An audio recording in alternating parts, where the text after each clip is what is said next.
Two weight classes, human smashing, fight ready assassin. Gastelum passing him, double leg him and tapping him. Who was the first to bring the smoke straight to Adesanya? This 5'9" middleweight, call me the Brown Bomber.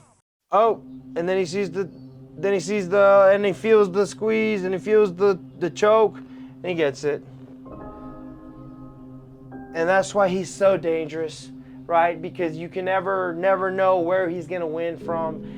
He just had that back or that little bit of space on the neck for a second, and he was able to capitalize on it, right? Guys, today we're gonna mix it up a little bit different. I'm gonna be breaking down and watching back Shavkat Rakhmonov's last fight against Geoff Neal in UFC 285. I was actually there myself. I watched the fight, but today we're gonna hit it up on the big screen and rewatch it and break it down and see what I got myself into this coming September. I got my hands full. See what I got coming up next. And all of this is brought to you by Jimmy Bars. Go ahead and get your Jimmy on. They're available in all locations in all of Walmart across the US. So get your Jimmy on. Guys, welcome back to another edition of the KG Breakdown. We're going to be breaking down Shavkat Rakhmonov's last fight against Geoff Neal at UFC 285. So we're going to go ahead and break it down. Here's the tell of the tape. We see that Shavkat is 28 years old. He is 6'1". Most of my opponents have been 6'3" or taller, so this is doing me a favor. And we're going to be weighing in at 171. He's got a 77-inch reach. I've got a 72-inch reach. So most of the guys that I fight are probably around the same 77-inch reach or higher. And so this is nothing that I haven't faced before. If not, a lot of my opponents have actually been the same height. So nothing I haven't seen before. So let's go ahead and press play and check out round number 1 of this fight. Let's see how he comes out. Let's see is he aggressive? Does he start slow? Does he start fast? Let me see. Touch his gloves right away. Southpaw against orthodox. We see that right away. So the battle here is between the feet. Who can keep the angle? Oh, obviously the southpaw wants to always be on the outside of that foot. And Geoff Neal did a good job of rushing into that kick. He smothered the entire power of that kick just by closing that distance. And so he wouldn't, that kick wasn't effective whatsoever. And so now it seems like Geoff Neal's approach here is to try and wrestle Rakhmonov up against the cage and try and tire him out, I'm assuming, is what it looks like here. But Rakhmonov seems like he's a pretty strong man. He's a tall dude. Oh, some good exchanges in there. We're still fresh in the fight. 2 minutes in the fight. And the guys are starting to open up here. Comes in with the right. Now with the kick. Good boxing by Geoff Neal. He's got really crisp combinations, good straight hands down the pipe, good little lead hook as well. And we see him always trying to work on that outside, always staying on the outside. If he goes in, then that happens. Rakhmonov's right is right there if he goes in like that. We see Rakhmonov trying to wrestle, trying to use that outside trip, but he fails. Geoff Neal's takedown defense is pretty good. I wonder if he wrestled in high school. I don't know. But up to now, his wrestling defense has been up to par, because I feel like Rakhmonov's more of a grappler, right? I'm not too sure. I haven't studied his game entirely too much, but I feel like he's from Kazakhstan. He probably grew up wrestling in that part of the country, in that part of the world. So I feel like he's a grappler, right? Boom. Now we're trying kicks. That left kick for southpaws is always open to orthodox fighters. Good straight left followed by a hook. Following up with the lead left there, Geoff Neal is. And you can see Rakhmonov takes a lot of these punches, and he takes them really well. I mean, he takes a lot of damage, but he also gives a lot of damage. And he takes really good punches to the face. And so he's able to continue pressuring. He's got really good forward pressure. And then when he backs out, he doesn't back out straight, completely back. He backs out and then switches angles, pivots. He's really good with the footwork in that way. Going to the body now. He's got really good fundamentals, whether it be striking, kicking, boxing. His fundamentals are really good. He stays really long. Now he's over here playing, but that's only when you're really good at the fundamentals, right? He stays really long right there. You see him give Geoff Neal a really good kick.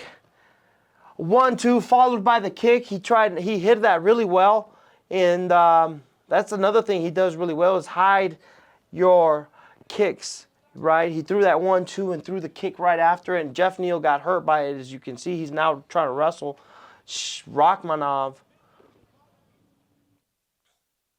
So that's one thing Rakhmonov is really good. Like I said, his fundamentals are really good. He's got really good boxing basics, really good kickboxing basics, good Muay Thai basics. So once your fundamentals are good, you're able to play around, and you can see Shavkat there playing around, getting his head movement in. Ooh. Geoff Neal over there trying to rip that left hand, you know.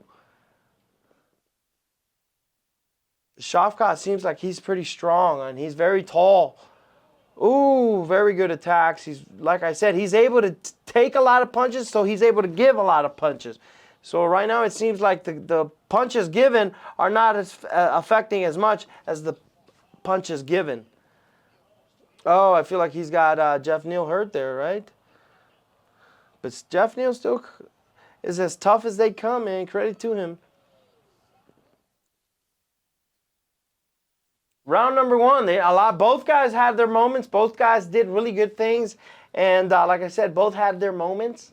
But Shavkat, man, he's coming out on top. He's doing a little bit more damage just because he's staying in the pocket a little bit more. He stays in the pocket. That's one thing I see that he does really good. He stays in the pocket and he's able to be really effective there, while the other guy, for whatever reason, can't be as effective there, as offensive there. I feel like that's one of my strengths. So if he does that with me, you know, gets in the pocket like that and exchanges, that's where I exchange, you know, fast, quick, explosive combinations. Whereas Geoff Neal was staying long there. Nice left hook there. There's the 1-2 followed by the kick by Shavkat. It was really good. He hid the kick behind that right hand. You know, he doesn't really try and land that 1-2 because it's just a smoke show to land that left kick. So that's what Shavkat did really well. Round number 2, we see Geoff Neal coming out hard again. You know, always staying on that outside foot, throwing combinations, trying to stay on that outside foot, always. That's the rules against an orthodox, right?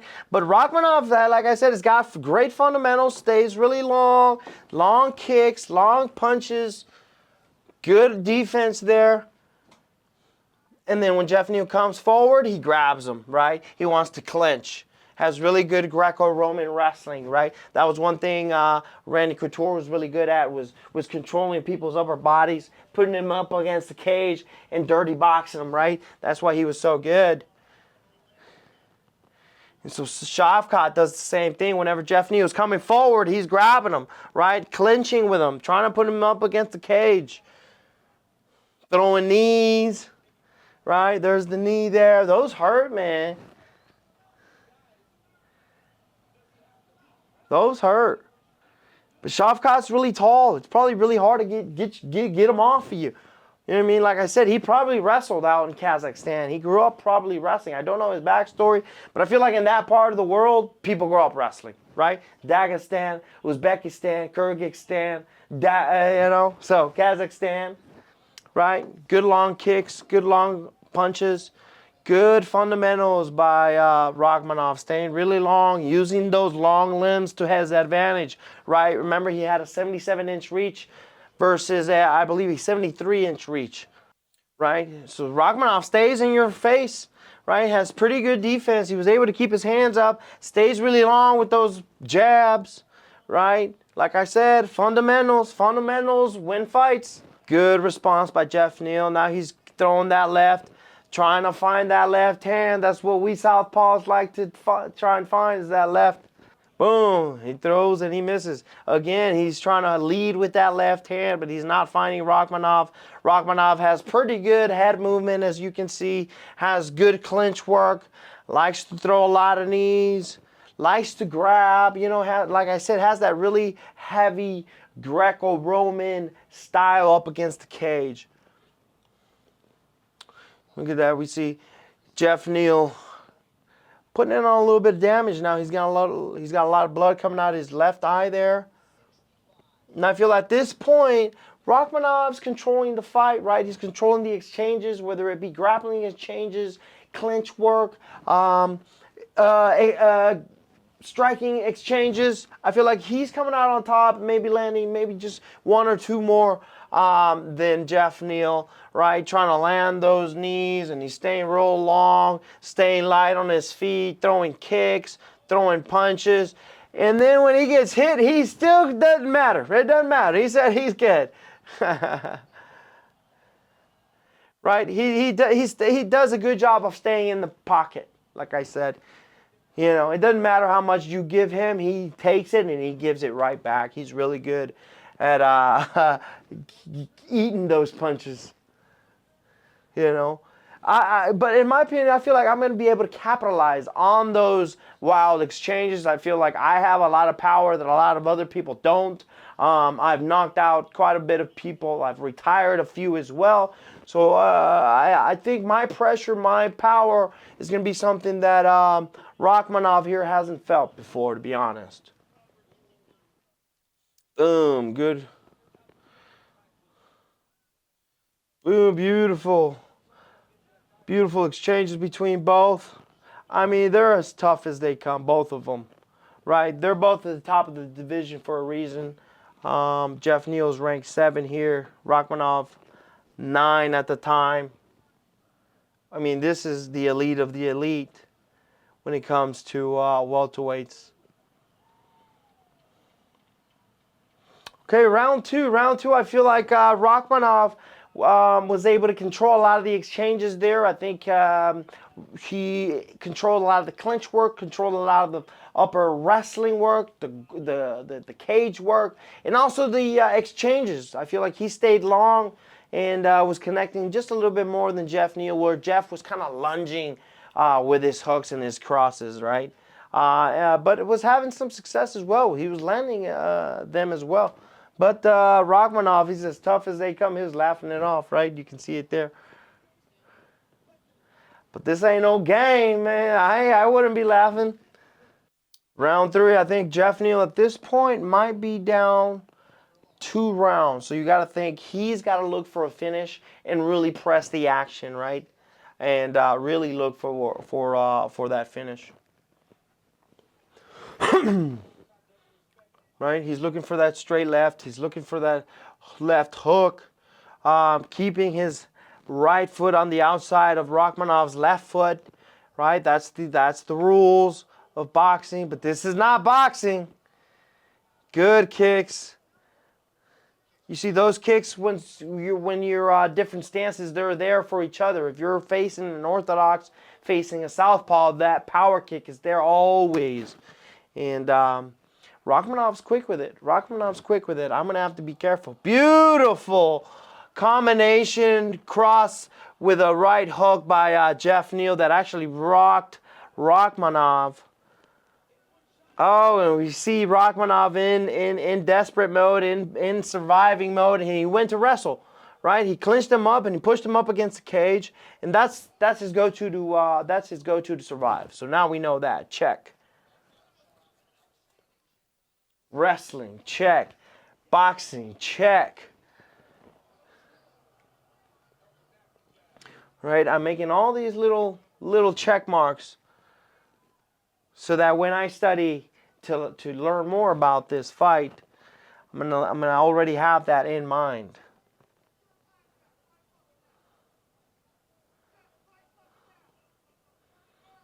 Right? This is the third round. They're both bloody. They're both tired. They're both beat up. They both had their moments, right? But I feel like Rakhmonov at the end of the day has controlled most of these exchanges at this point, right? He's got the better wrestling, or probably not the better wrestling, but he's got the better forward pressure, right? Takes a lot of energy to keep someone up against the cage like that.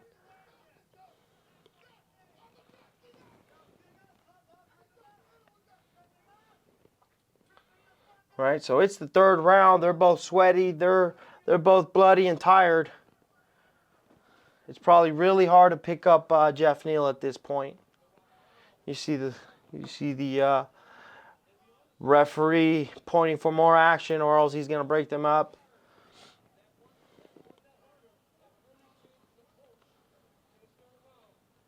They should.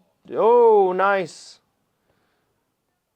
That's another thing Rakhmonov does. He's so long. He's got long legs. He uses those knees to come forward. They're like almost like jabs. He just needs to put them up. And, they're hard. They're going to the body. I'd rather get hit in the face than to the body. Oh, beautiful 1-2 down the pipe. But Geoff Neal, man, you got to give it to him. My goodness, how tough is he? He is still throwing, even though he's probably really dazed and really hurt. He is coming forward and still trying to finish. Still fighting. Still fighting. My goodness.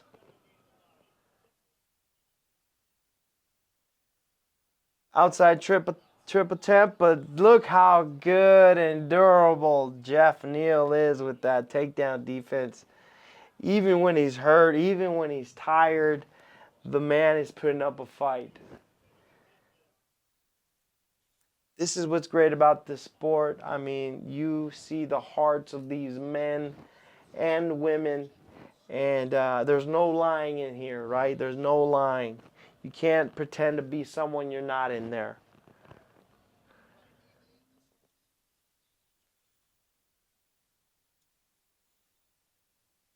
Beautiful clinch work, beautiful wrestling work, trying to take the back.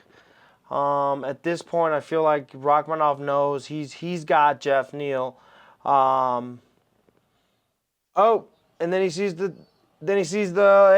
the squeeze, and he feels the choke, and he gets it. And that's why he's so dangerous, right? Because you can never know where he's gonna win from. He just had that back or that little bit of space on the neck for a second, and he was able to capitalize on it, right? That's how durable and that's how tough he is. He's so durable, so tough. He's going to be coming forward the entire time in our fight, but I think if he comes forward, he's going to be running into some hammers, right? He hides his kicks really well, as you can see there.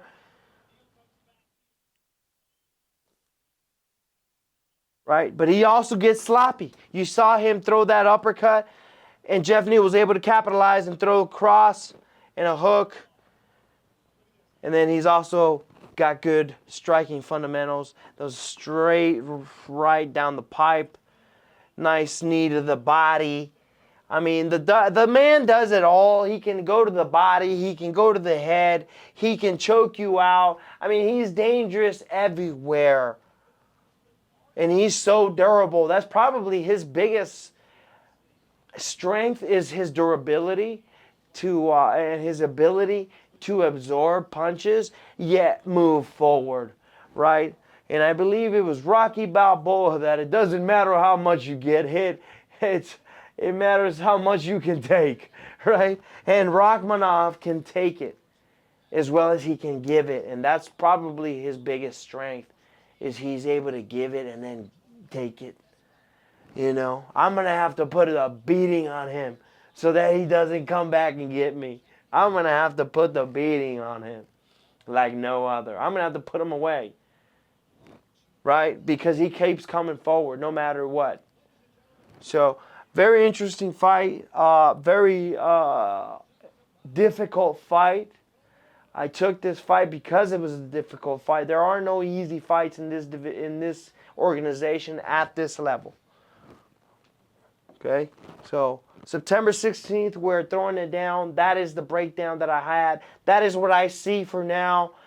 Maybe in the future we'll do another one where if I see more things, which I'm sure I will. But we'll get more into detail later in camp, and we'll talk about it some more. So that's my breakdown for Shavkat right now. I see a lot of vulnerability. I see a lot of weaknesses that I think I can exploit. We'll get into that more as I get into camp more, and we'll talk about it now that I have this platform and I can share with you guys what I think and just put my thoughts and my words out to you guys, and hopefully you guys can give me some feedback and see what you guys like and see what you think, okay? So that is my breakdown for Shavkat. Hopefully you enjoy it. If you did, please hit that subscribe button and go ahead and get your Jimmy on. None of this would be possible without Jimmy Bars. Please support the people that support us. That's Jimmy. So please get your Jimmy on. Grab some at any location across the U.S. at any Walmart, okay? So get your Jimmy on. Hey.